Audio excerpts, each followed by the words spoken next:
Bonjour, bonsoir les collectionneurs. Alors aujourd'hui, petite vidéo concernant un véhicule de chez Ferrari, la Ferrari 575 GTC. Donc c'est un véhicule qui est dérivé de la Ferrari 575 Maranello. Voilà, donc c'est un véhicule de compétition qui a été produit entre 2003 et 2005 pour le championnat FIA GT. Alors là, bon, c'est un modèle de la marque Kyosho, donc une très belle finition en métal, tout ouvrant. En plus, bon, là on est sur une peinture noir mat qui lui va quand même à ravir. Après, il y a d'autres coloris qui sont pas mal non plus, comme le rouge. Mais celle-ci est une peinture un peu particulière qui lui va à ravir. Alors, donc sur ce modèle Kyosho, on va regarder un petit peu plus en détail la face avant. On va commencer par là. Donc là, on est sur un véhicule qui est hyper agressif avec des accessoires qui sont là pour l'aérodynamisme, hein, qui ont été rajoutés par rapport au véhicule de série. Voilà, le véhicule est très bas, hein, comme pas mal de véhicules de compète. On a donc une grille avant qui est bien reproduite, qui n'est pas pleine. Donc là, une grande lame sur le pare-choc avant qui vient courir de part et d'autre. On va regarder, puisque là, ce moteur-là est un moteur avant. Donc voilà, sur ce modèle-là, le capot s'enlève d'un seul bloc. Donc c'est en métal, donc c'est assez lourd, avec les petits détails dessus là, plus le petit drapeau italien. Alors le cœur de la bête, c'est un V12 6 litres qui fait 605 chevaux à 6000 tours minute. Tout en sachant que le poids du véhicule est de 1100 kg. Ça nous donne des performances assez sympas, comme la vitesse max de 335 km/h et le 0 à 100 en 3,5 secondes. Donc tout ça est couplé avec une boîte séquentielle à 6 rapports. Donc voilà, on voit que chez Kyosho, au niveau des détails, c'est quand même assez bien foutu. Avec par exemple là le radiateur d'air. Le bloc on le voit pas trop, il est derrière le cache et le cache n'est pas amovible.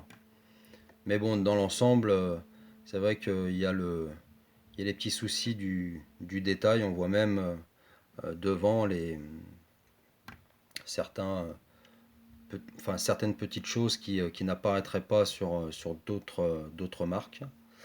Voilà, donc après on repose. Alors bon, ça ne fonctionne pas avec un aimant. Donc il faut faire vraiment gaffe quand on manipule le véhicule, sinon le capot tombe direct. Alors sur les côtés, on a des jantes spécifiques qui ne sont pas des jantes Ferrari, hein. Ce sont des jantes de la marque OZ Racing, donc des jantes ultra légères qui doivent être, j'ai pas eu le détail, mais je pense qu'on est au minimum en 18, voire en 19 pouces plutôt. Après, on a des échappements qui sont sur le côté en dessous les portières. Voilà, ça c'est des petits détails assez sympas de part et d'autre du véhicule. Alors, là, on va rentrer à l'intérieur. Alors, elles sont pas faciles à ouvrir chez Kyosho. Les portes, elles sont assez lourdes et elles sont bien plaquées. Donc là, vraiment un intérieur hyper bien détaillé, hyper bien foutu, avec donc des sièges baquets. Les ceintures sont présentes, les ceintures Sabelt rouges.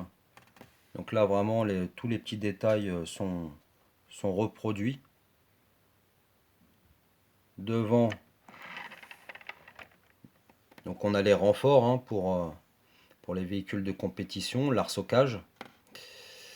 On a la boîte de vie la boîte de vitesse séquentielle qui, donc là, sur ce genre de véhicule, on pousse pour passer le rapport supérieur et on tire pour le rapport inférieur.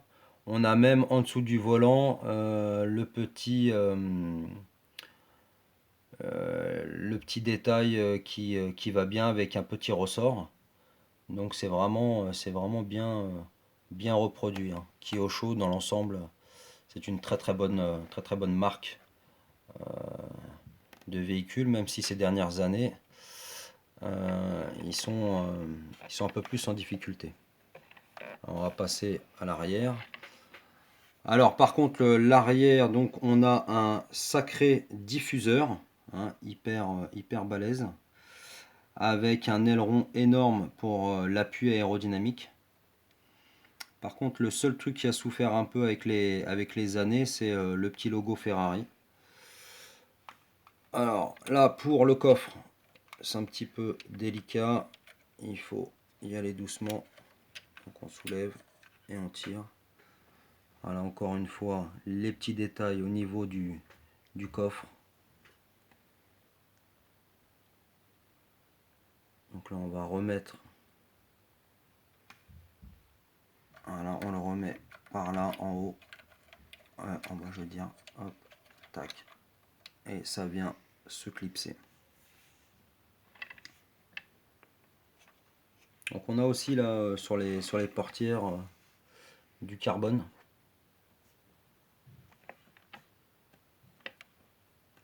Écoutez, le bruit de la porte quand elle se ferme, c'est quand même du costaud.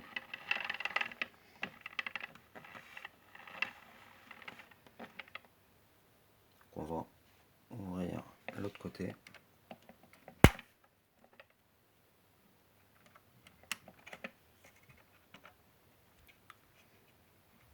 C'est pas facile à ouvrir, en général les gens tirent les rétroviseurs, mais ça les abîme.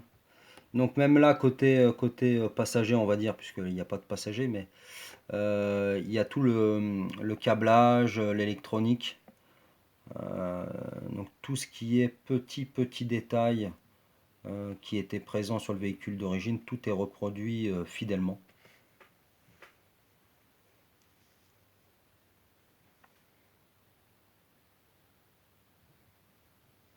Donc non, là on est quand même sur un véhicule de très belle facture.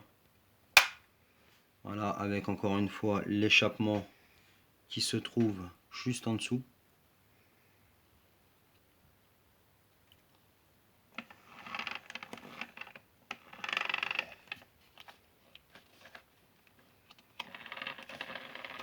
Donc voilà, là on est quand même sur un véhicule qui est fidèlement reproduit à l'origine.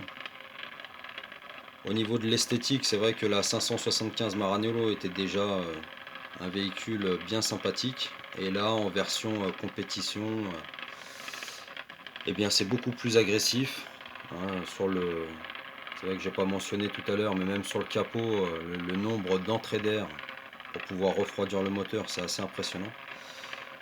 Donc là, on est sur un véhicule de compète qui est vraiment très bien reproduit. Voilà, j'espère que cette petite vidéo de cette présentation de la Ferrari 575 GTC vous aura plu. Demain, on en refait une autre, il n'y a pas de problème, on continue sur notre lancée. N'hésitez pas à vous abonner et à liker, ça fait toujours plaisir. Et puis je vous dis à très bientôt. Allez, ciao, au revoir.